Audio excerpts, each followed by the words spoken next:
take away our privacy, take away our dollars, take away everything we have. We are going to fight this fight.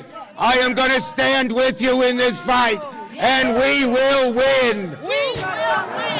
We will win.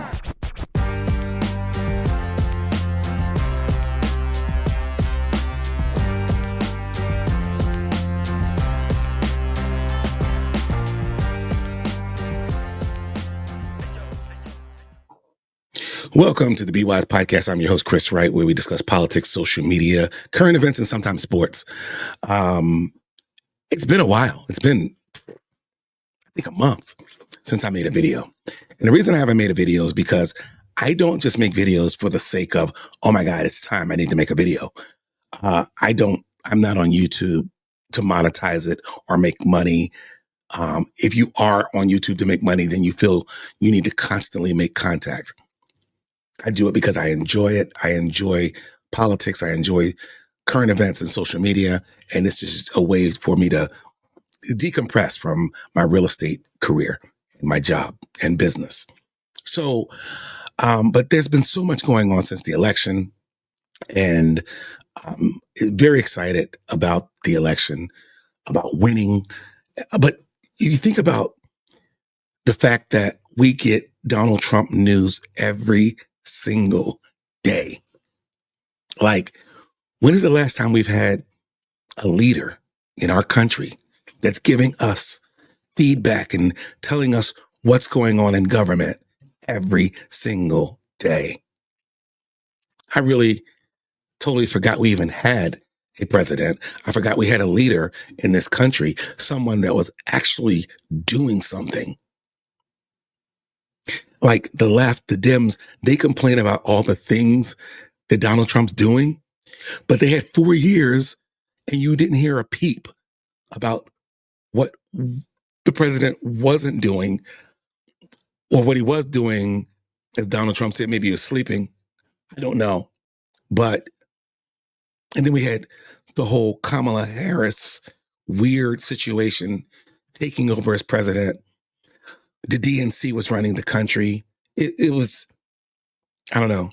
The last 2024 was just, I'm glad it's over. It was a nightmare. But we've been dealing with confirmations, and just about all of our confirmations are getting through, which thank God, because these are great Americans, great patriots, and I'm happy they're on our side. Tariff talks, U.S. aid, Elon Musk and Doge, deportations, everything it seems like we're trying to do that's great for America, the Dems are pushing back and crashing out. It's just so weird to me. So welcome to 2025. It's the golden age. And I'm so freaking excited that things are happening in Washington. Donald Trump could very well be sitting home or sitting in Mar-a-Lago or on the golf course enjoying his twilight. Instead, he's coming to deal with you idiots, the American people who don't want America to be great, don't want America to be better. You just want to keep going, status quo, not knowing what the hell's going on. You're comfortable. You're comfortable. See, I am in a business, being a real estate agent. I left corporate America to be a real estate agent. That way, no one can tell me how much I can make.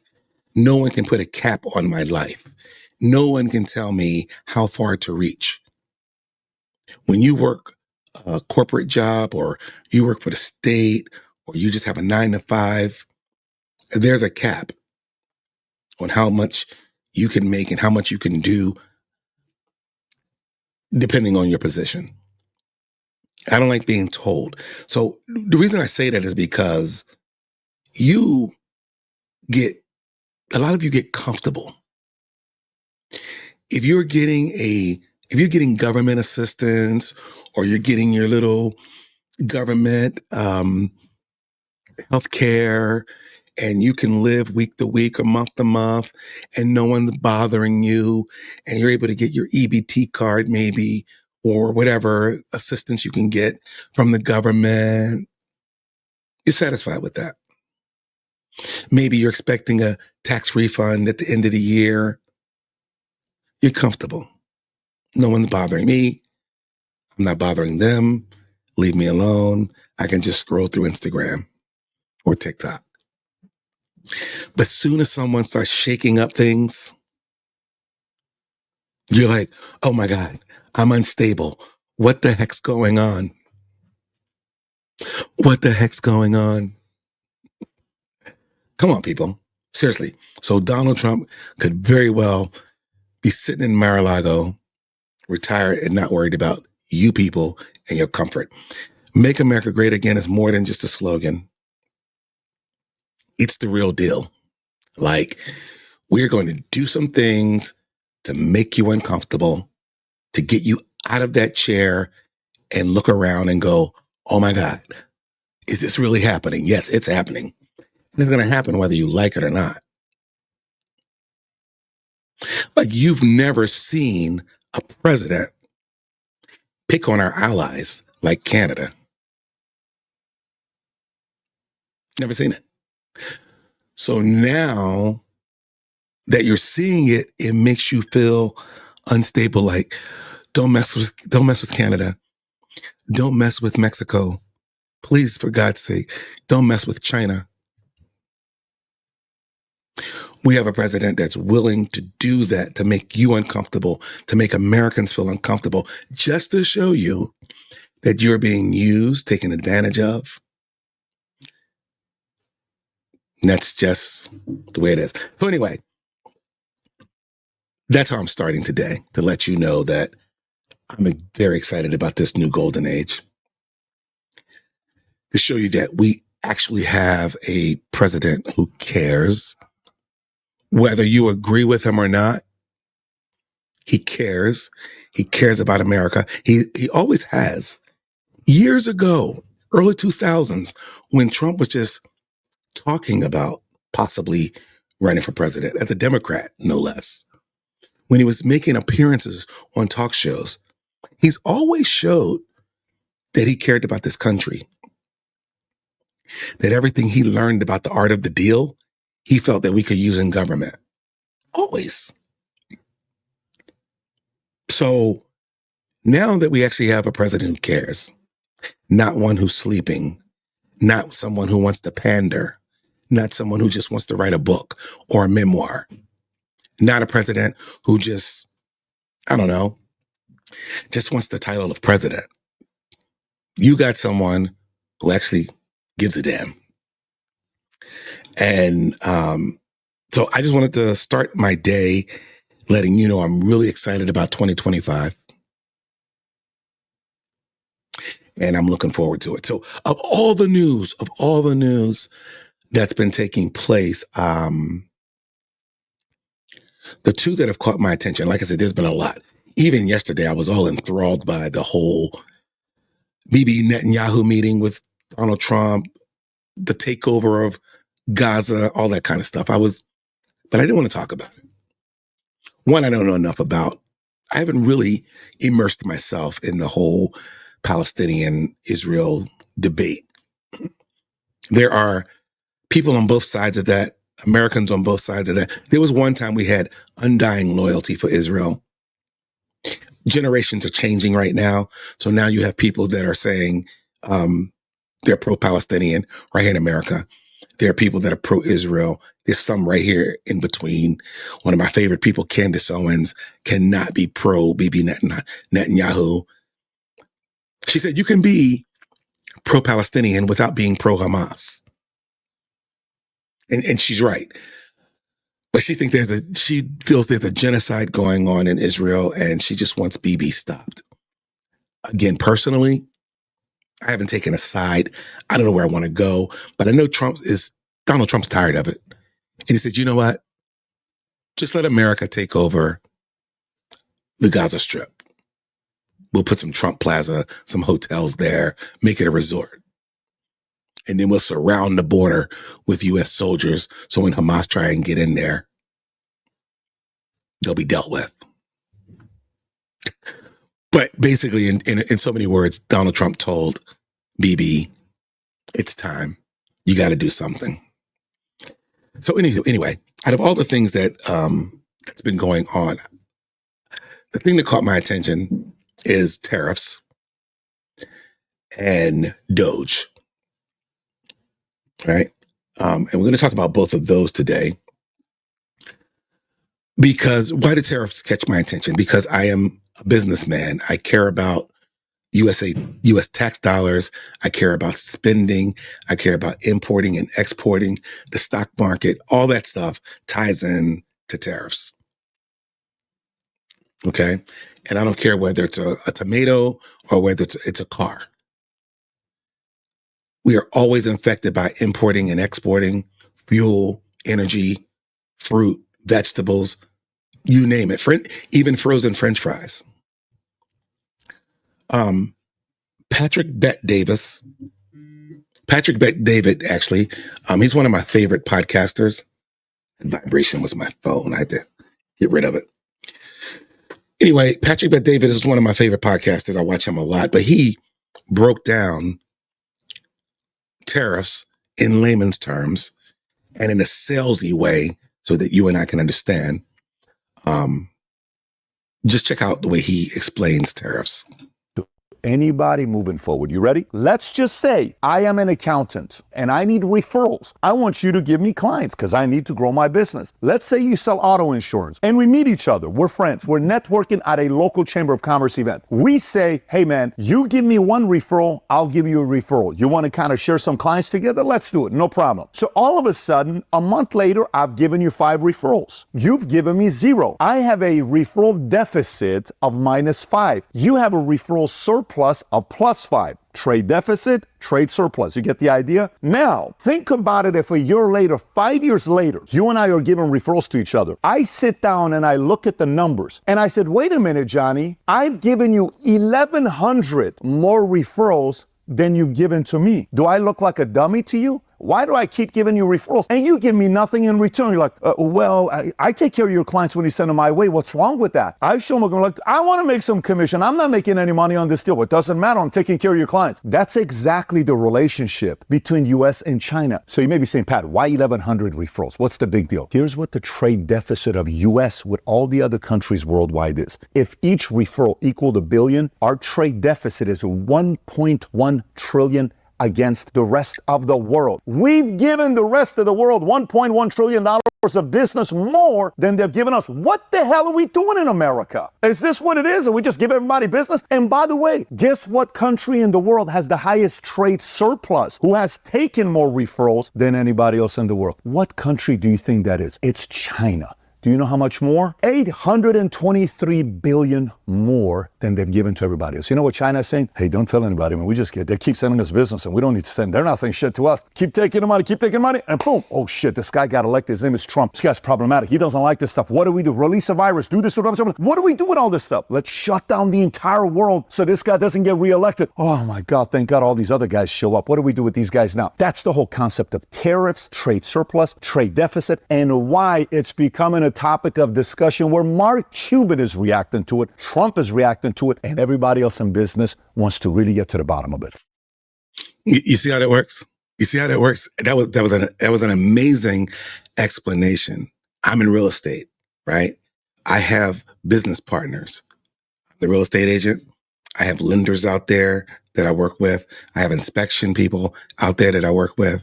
Hey, listen, I refer you business all the time, right? Where's the love? It's not like a quid pro quo. You can't do that in our business, right? You'll lose your license for that. It's called RESPA. Look it up. RESPA. I don't need to explain it now, not to show for it. But what I'm saying is, it's not like I'm saying, do me a favor, I'm going to do you a favor. It's just saying, hey, listen, you're good. I like the way you do your work. I'm going to refer people to you. And you do that over and over and over and over again.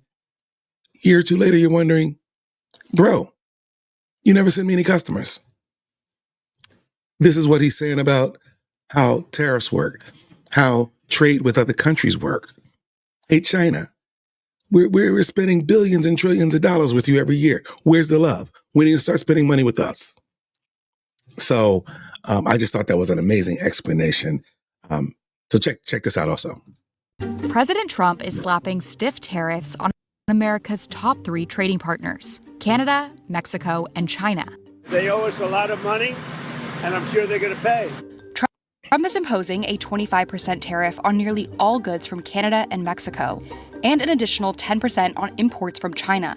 Mexico's president negotiated with Trump at the last minute, putting the tariffs on Mexico on hold for a month. Meanwhile, Canada is planning retaliation. Canada will be responding to the U.S. trade action with 25% tariffs. Here's how Trump's new tariffs are different, and why many economists and politicians say you, the consumer, might have to pay the price.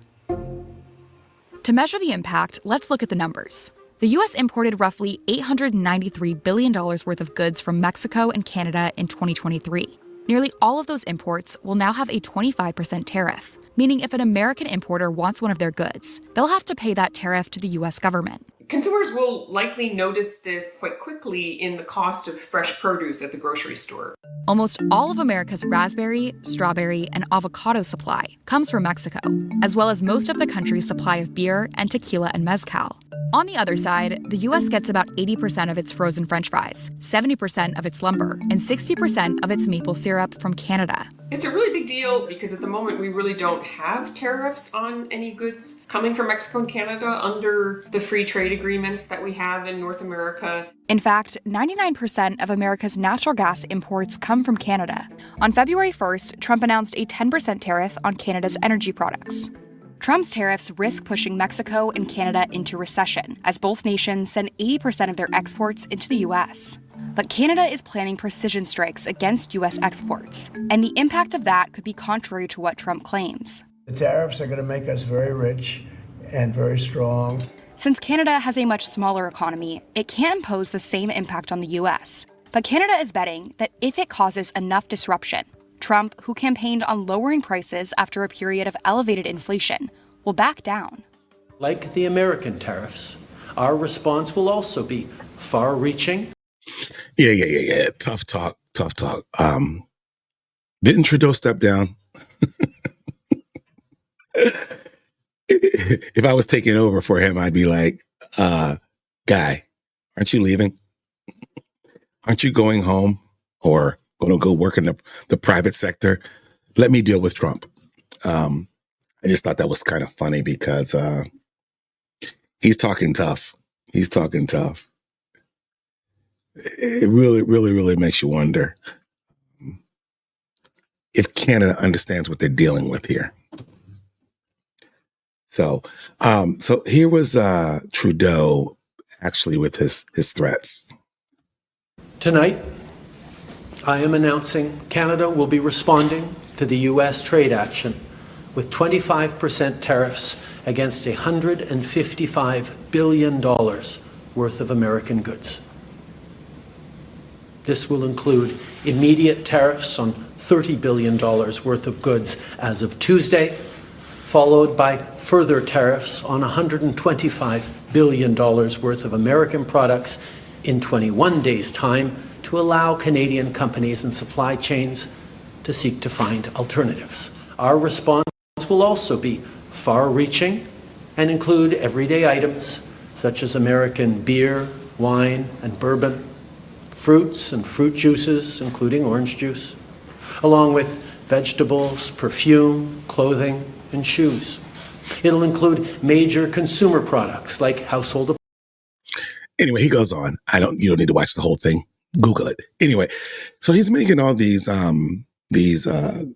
threats about how the tariffs are going to affect us.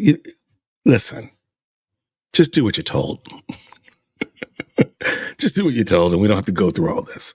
Because at the end of the day, this is not an economics move. This is not a move that we're doing because we want money.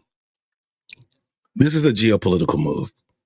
You know, all of the things that you're allowing, the illegal things that you're allowing to come into the border because you have no border.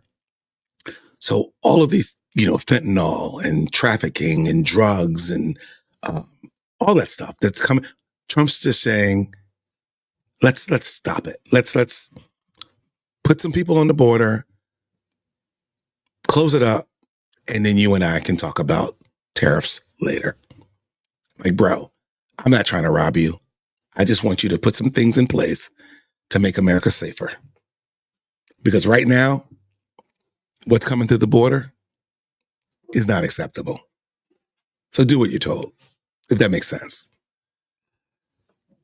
So then, after Trudeau goes through that whole thing, how he's going to retaliate with trade, then he threatens America. Check this out. I want to speak directly to Americans. First of all, don't talk to my people. Talk to Canadians. Don't talk to Americans. How about that? Closest friends and neighbors. This is a choice that, yes, will harm Canadians, but beyond that, it will have real consequences for you, the American people. As I have consistently said, tariffs against Canada will put your jobs at risk, potentially shutting down American auto assembly plants and other manufacturing facilities. They will raise costs for you, including food at the grocery stores and gas at the pump. They will impede your access to an affordable supply of vital goods crucial for U.S. security, such as nickel, potash, uranium, steel, and aluminum. They will violate the free trade agreement that the President and I, along with our Mexican partner, negotiated and signed a few years ago. Yeah, so that's kind of where we're at with that. But, Trudeau, he's a man's man, right? He's definitely gonna stick to his guns, right? He won't back down. Or will he? I don't think it took long. It probably took the time it took him to leave that podium, go into a room, and somebody in Canada said, "What did you just do?" And next thing you know, he wanted to negotiate.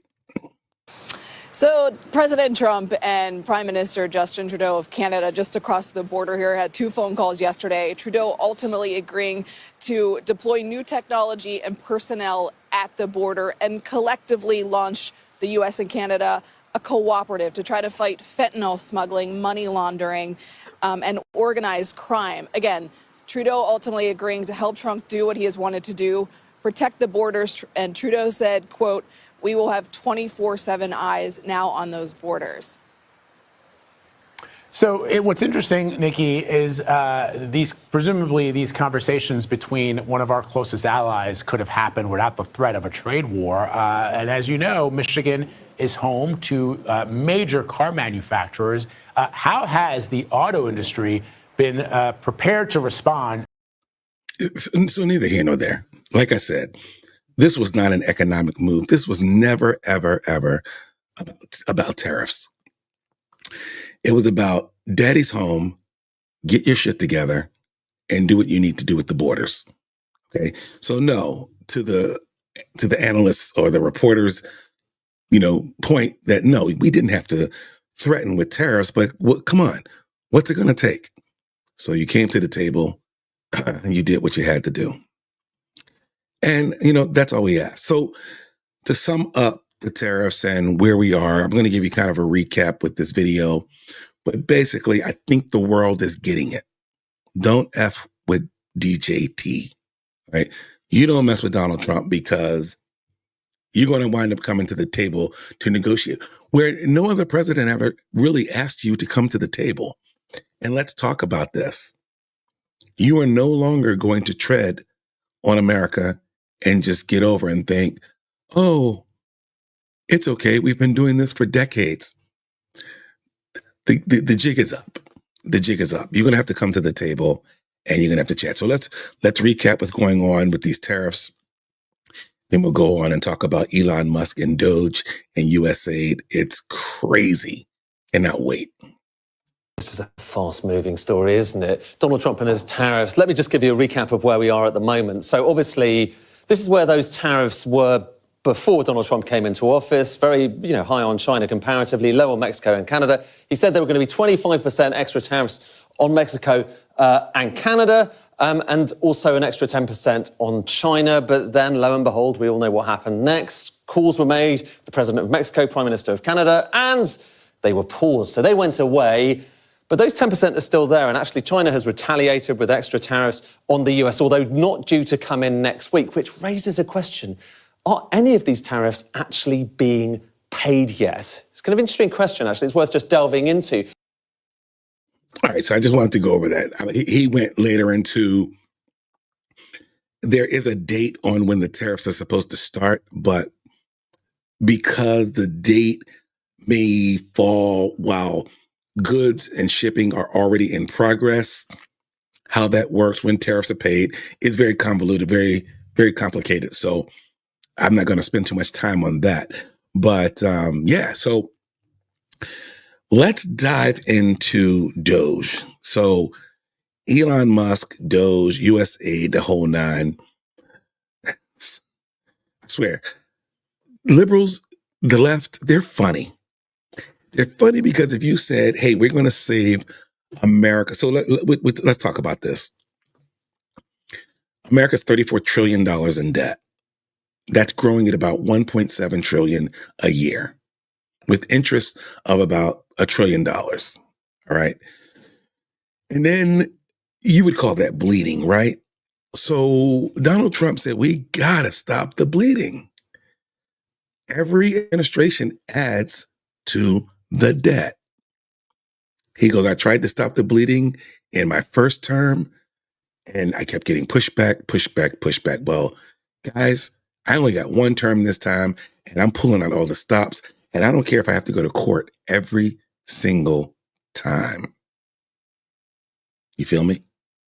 And that's what I love about this administration. That's what I love about this presidential term, is because he has nothing to lose. He can't win another election. He don't care about your feelings. He doesn't care about what you think about it. I'm going after it.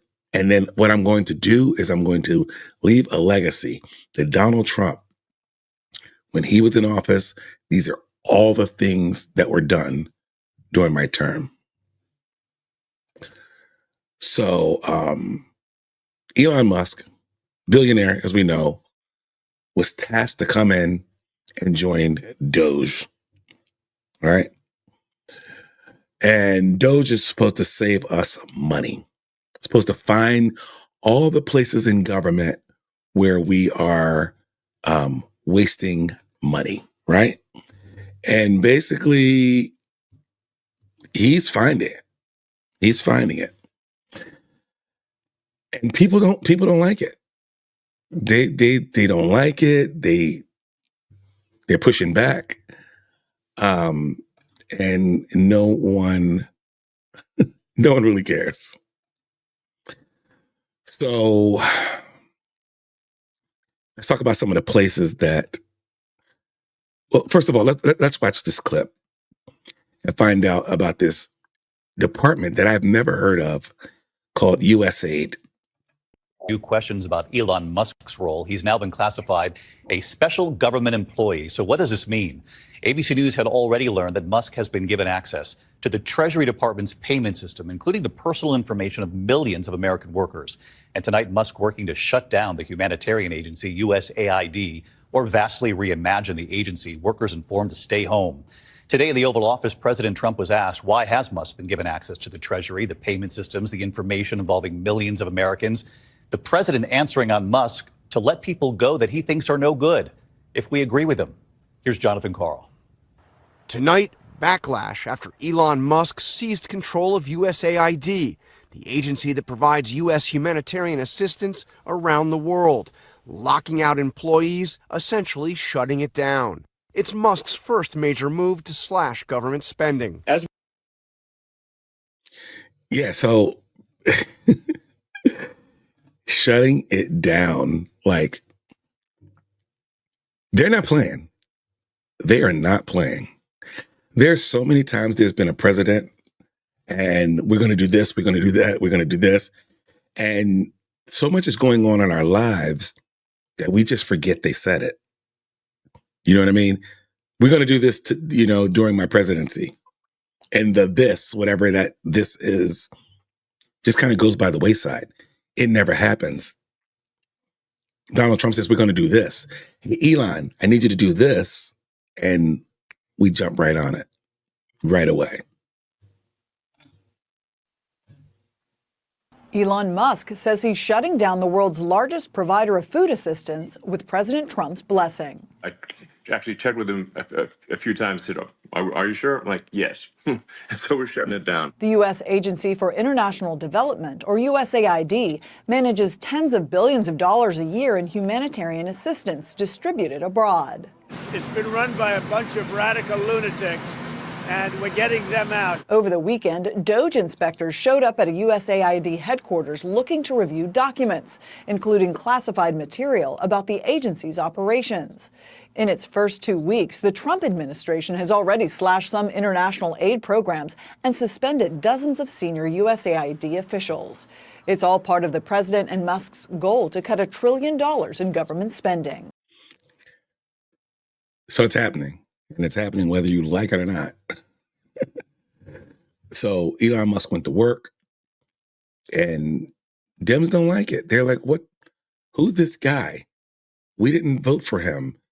Nope. He was appointed.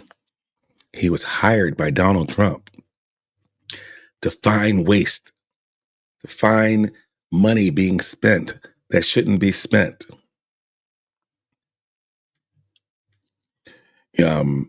Karoline Leavitt, or Leavitt, I'm going to learn how to say her name. I don't know if it's Leavitt or Leavitt, but Karoline Leavitt, press secretary, was questioned about it as well. Listen to some of the things that she said were wasteful. Well, first of all, Elon Musk is a once-in-a-generation business leader. He is an entrepreneur. He serves as a great ally and a friend to the president. And I think Elon Musk also has a little bit of common sense. And I think the American people really appreciate that when it comes to the federal government, because it seems like all common sense has been lost in this city. And that's what you see when you look at USAID. I know Secretary Rubio made some comments about how he will be acting as the director over that agency. And here's the reason why Elon Musk and others have been taking a look. Because if you look at the waste and abuse that has run through USAID over the past several years, these are some of the insane priorities that organization has been spending money on. $1.5 million to advance DEI in Serbia's workplaces, $70,000 for a production of a DEI musical in Ireland, $47,000 for a transgender opera in Colombia, $32,000 for a transgender comic book in Peru.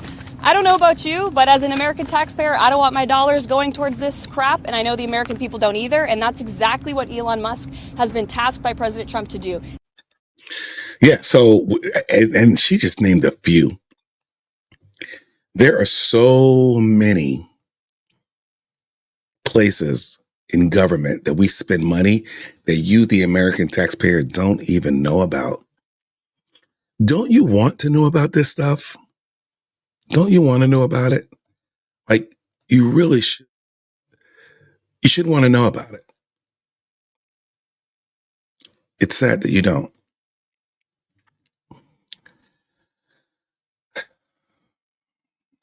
Multiple sources have confirmed to CBS News that all USAID overseas missions will be shut down and all staff members will be recalled by Friday.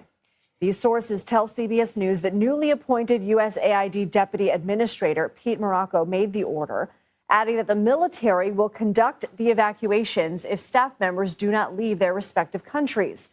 This comes amid an overhaul of the humanitarian agency, which has seen dozens of senior officials placed on leave and thousands of contractors laid off. Maura Reeb joins us now. She's a Yeah, that's one of the people who got fired. She's about to wax poetically about how all the things we've done for Americans, and I can't believe it's going away. Yeah, we don't want to hear it because we didn't know about it in the first place. So, gotta go.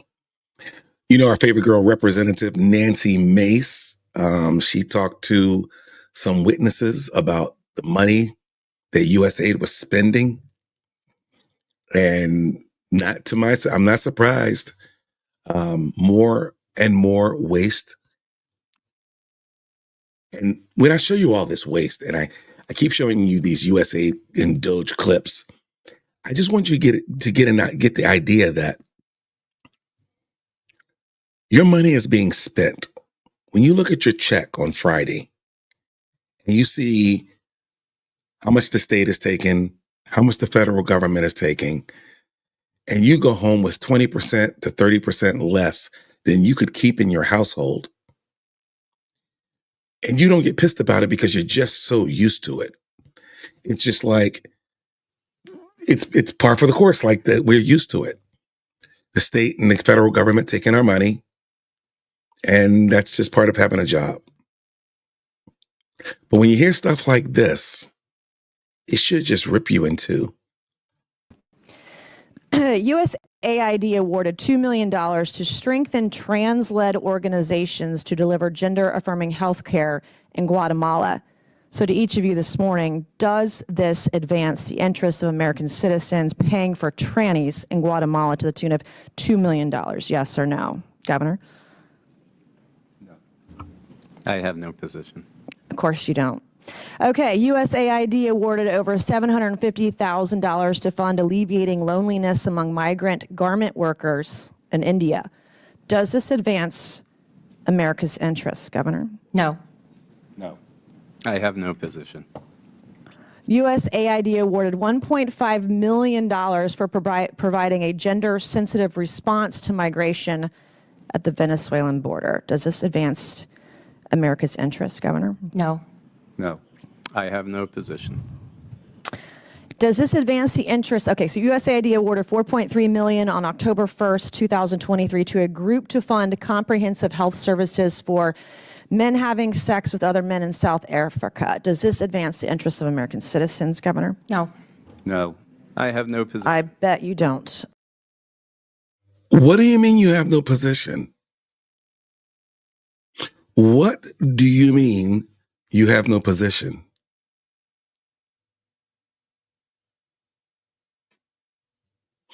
This just talked about using U.S. taxpayers' money to advance alternative sexual lifestyles in another country. And I don't even care if you're a gay man. You have no position? You do have a position, actually. We're not going to get dirty. Continue. Okay. USAID awarded $1.5 million to advance diversity, equity, and inclusion in Serbia's workplaces and business communities by promoting economic empowerment and opportunity for LGBTQI plus people in Serbia. Does this advance America's interests? No. No. Nope. You have no idea, right? Okay. USAID awarded over $70,000 to a group to deliver a live musical event to promote the U.S. and Irish shared values of diversity, equity, inclusion, and accessibility. Does this advance the interests of America? No. No. No position. I thought we were just pushing for DEI in America. I didn't know we were using my taxpayer dollars to advance DEI in other countries and across the globe. What are we doing? What are we doing? No position or no clue. Okay, USAID awarded $1.5 million to fund strengthening community support structures to upscale LGBT rights advocacy in Jamaica. Does this advance our interests? No. No. No position. USAID awarded $28 million to a group to facilitate the economic insertion of Venezuelan migrants and refugees in Peru and Ecuador. Does this advance our interests? No. No. No position. I don't know who that guy is, but I'm going to find out who he is. I swear, I'm going to find out who he is. And I'm going to do a podcast just on him. Because Everybody knows this is wrong. Everybody knows that the things that she's pointing out that taxpayers' dollars are going to is wrong. And who would stand up for this? I'm going to show you later the people who don't care. But right now, come on, are you not sick about this? Are you not sick? You got to be. Okay, USAID awarded $17.5 million to fund voluntary medical male circumcision overseas. Does this advance America's interests? No. No. No position. I don't know what circumcision overseas has to do with America First either. USAID awarded nearly $150,000 to fund HIV prevention services targeting men who have sex with men and transgender. Does this advance America's interests? No. No. No position.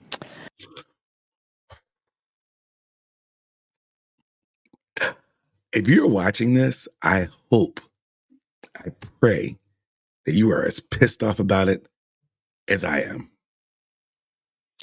I cannot wait to show this on TikTok. Oh my. Yeah, unfortunately, I'm limited to 5 minutes, but these are the programs Democrats are so desperate to save. Our foreign assistance system is badly broken. Ladies and gentlemen, if this doesn't change your politics today, then you're dead. You might as well be. You don't love America. You don't care about where your money is going. You might as well just tell your spouse, hey, I'm going to take $200 out of my check next week, and I'm going to buy some of those wax little fruity things with the fruit juice inside and drink them all, because you don't care and you don't know where your money's going anyway. So what's the frickin' point? Who cares? Who cares? Anyway,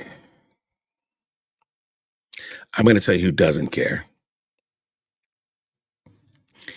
These idiot Democrats who are marching, they didn't storm the Capitol. They stormed the Treasury building because they're worried about Elon Musk being inside trying to find out what their tax dollars are being spent on. Look at these idiots. We are here today as elected members of Congress. We're here today because an unelected billionaire and his team have been given full and unfettered access. I'm laughing. Look at all the DEI in there. To our taxpayer money and our government.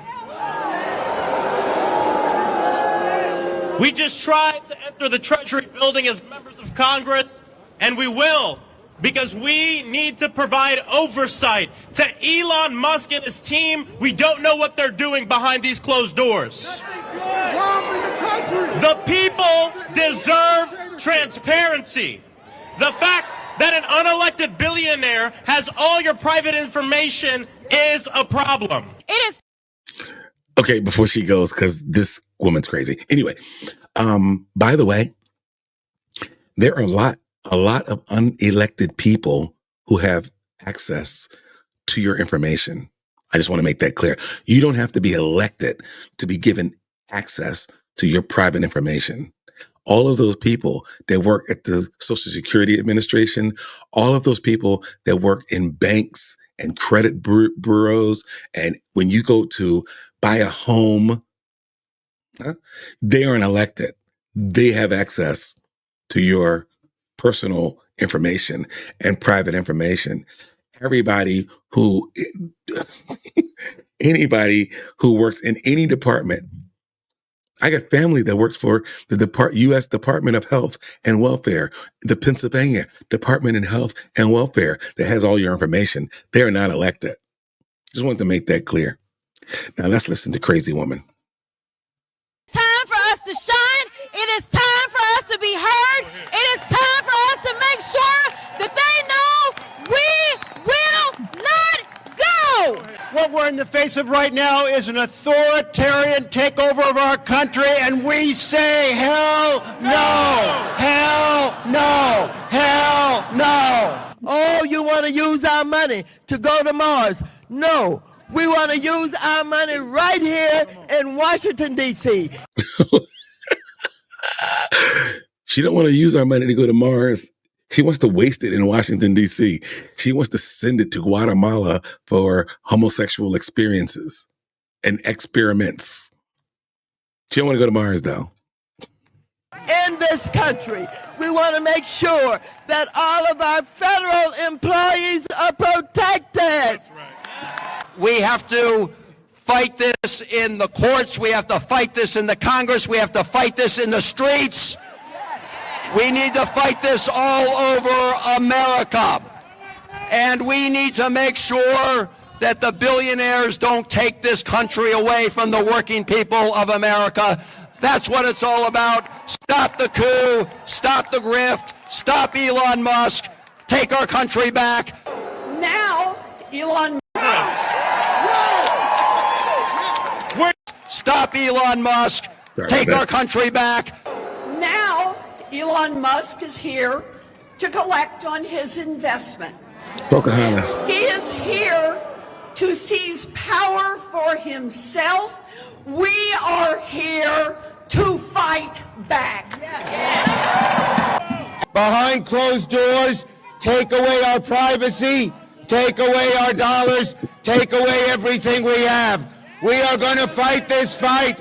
I am going to stand with you in this fight, and we will win. We will win.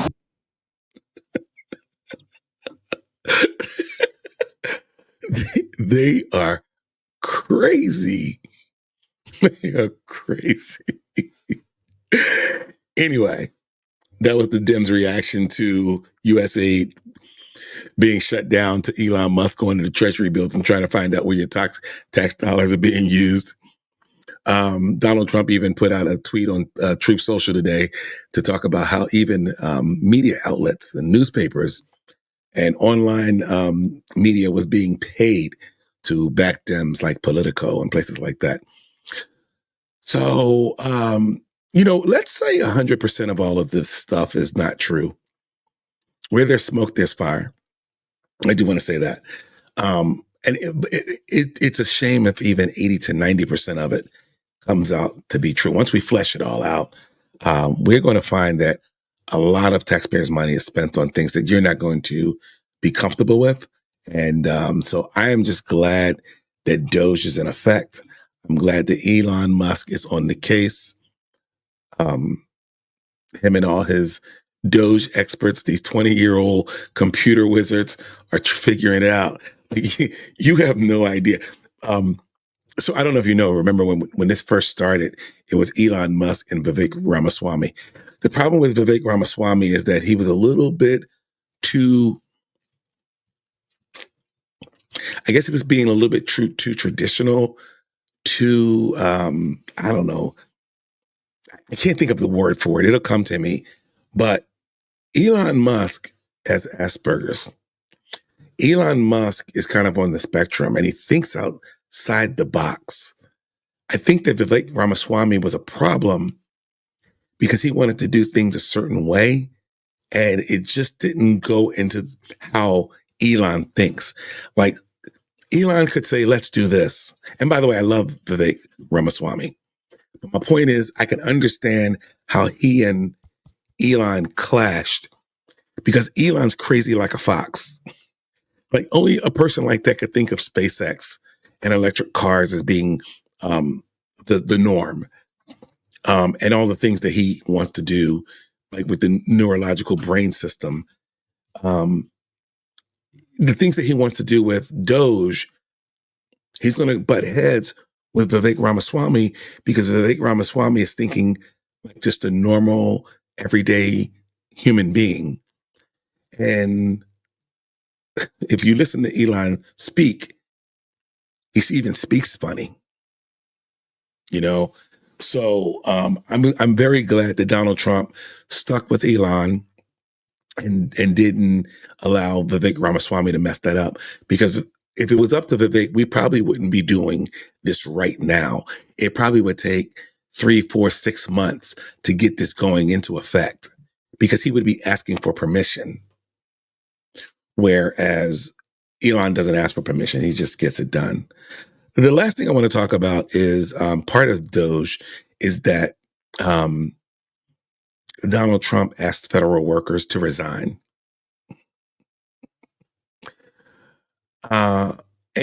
So I told a story on TikTok about how when I was in pharmaceuticals, when one company bought a drug that you were selling from the company that you currently worked with, well, your company no longer needed you because they sold the drug to another company. So they would usually do layoffs or they would downsize pharmaceutical reps, and they would always give you a severance pay. Sometimes that would be a 6-month severance pay, a 3-month severance pay for some companies, maybe even a year severance pay. All right. When Elon Musk bought X, he was basically went in there and said, I need to cut staff by a certain percentage. Please put in your resignation if you'd like to go, and I'll give you a severance pay. It was called a fork in the road, meaning leave now or get fired later. You decide. And so Donald Trump used that same philosophy with the federal government. There's over 2 million federal workers. A lot of them worked from home. A lot of them were waste of money, wasted spending. And he basically sent out a message called Fork in the Road and asked people to resign now, get 8 months of severance pay, or take the risk of being fired later. Here's a little clip on that from ABC News. Just hours before this midnight deadline for millions of federal workers to take a buyout or risk being fired, a federal judge now putting President Trump's plan on hold until at least Monday. Unions filing to stop it, calling it unlawful. Today, President Trump. I just want to stop there. So as of yesterday or few days ago, there was already 40,000 federal workers that had raised their hand and said, I'll take the buyout. I'll take 8 months of pay and go just look for another job. And then the unions got involved and they decided this is unlawful, it's illegal, and we're not gonna let you do this. The problem with that is that you've already had 40,000, now up to 60,000 people already who raised their hand and said, I'll go. A lot of it was remote workers who they were working from home. And they didn't want to go back into the office. So their lives, their lives and their lifestyle was revolved around remote work. So maybe going to actually get a job where they had to go to an office every day, it kind of threw a monkey wrench in that. So when Donald said, hey, take the 8-month severance, they probably said, absolutely, I need to do that because I can't go into an office anymore. I haven't been to an office since 2021. And I can understand how that can be a lifestyle change. My wife, for instance, is a remote worker. If she had to go to work every day, that would change our lives significantly because then we would have to do things with, school and our kids and just how we move our lifestyle. I'm not saying that's anybody's problem but our own. But my point was, if her employer said, hey, we want everybody to come back to work and we understand that you built your lifestyle around this whole, remote work, but we'll give you 6 months severance if you resign because we want everybody to come to work. And this will at least give you some money and some time to look for another remote job. Make sense? So I did want to let you know that a judge did come in and say, stop. We're not going to make a decision on it yet. But for me, I just think it's a great idea, but check it out. Trump praising Elon Musk, who helped engineer the plan. The president saying Musk is very good at helping the government cut costs. That email sent to federal workers titled Fork in the Road, suggesting take the buyout or risk being cut. Here's our senior political correspondent, Rachel Scott, tonight. Tonight, just hours from the midnight deadline, a federal judge putting President Trump's buyout offer for 2 million federal workers on hold after unions called it arbitrary and unlawful. The White House says the ruling just gives workers more time to take advantage of what they call a once-in-a-lifetime offer. It's going to save the American people tens of millions of dollars, and we encourage federal workers in this city to accept the very generous offer. It's been 9 days since federal workers received this email with a stark choice: resign now and be paid through September, or run the risk of being laid off. The email's title, Fork in the Road, the same one billionaire Elon Musk used when he slashed the workforce at Twitter. Sharia Smith, a civil rights attorney at the Department of Education and a union official, calls the offer insulting. Members of this administration think so little of us and our commitment to the public that we would take an offer like this and end our careers to the public. But the administration says more than 60,000 government workers have taken the buyout deal. We spoke with one of them who did not want to be identified. I kind of debated it for the night, and I was like, should I do it? Should I not do it? And then I finally did respond for resign, and then I just waited. His email was acknowledged, but since then, confusion and frustration. And so I thought, okay, well, I'll wait maybe a day or two. I'll hear from somebody, and then nothing. Dead silent. I would go to my computer and check, thinking, well, maybe it's late at night and they're working. And nothing would come, and nothing would come. And then I was like nervous. Sharia Smith says workers should not count on this deal. I don't trust it at all. Today, President Trump heaping praise on Musk and his overall mission to cut costs. Elon Musk is helping us on it, and he's pretty good. He's pretty good. He's pretty good at it. Musk and his team digging into federal agencies over the weekend, taking over USAID, the relief agency that helped an estimated 32 million children suffering malnutrition and brought food, water, shelter, and... So, of course, ABC is going to put that spin on it, like we're doing something evil, we're doing something cruel. But all I got to say is MAGA's going to work, and we should be very, very excited about this. So, welcome to the new golden age. Your government's working for you. Your government's working for America. I am very happy to see a president at work. I haven't seen a president at work probably since Obama's first term. He worked a lot. He worked a day and night. Say what you want about him. I thought Obama worked. Obama did not work very much in his second term because he was pretty much working to keep the Democrats in power. But that first term from 08 to 12, he worked. A lot of work. But right now, we are seeing our president work. So what's it, 2024? We actually haven't seen a president working hard. And then Donald Trump had his little 4 years. But, let's be honest. Donald Trump did not get a lot done, or as much as he would have liked to get done in his 4 years, because he was too busy fighting court cases and Stormy Daniels and Michael Cohen and firing Comey and all the backstabbers in his cabinet and firing. It was just horrible.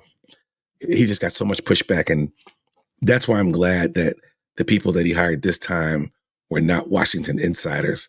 They were people that going to get the job done. All right, guys. So that's all I got. I cannot wait to get some feedback on this, maybe some comments, however you want to do it. I appreciate you guys. Welcome to the new golden age. This is going to be an amazing presidency. Don't know when I'm going to make the next episode because, like I said, I don't make episodes just for the sake of making them. I make them because there's news. And those are the things that I pointed out today that stuck out to me. So let's watch, see what happens with the federal workers. Let's watch and see what happens with USA, Doge. And we already know what's going to happen with tariffs.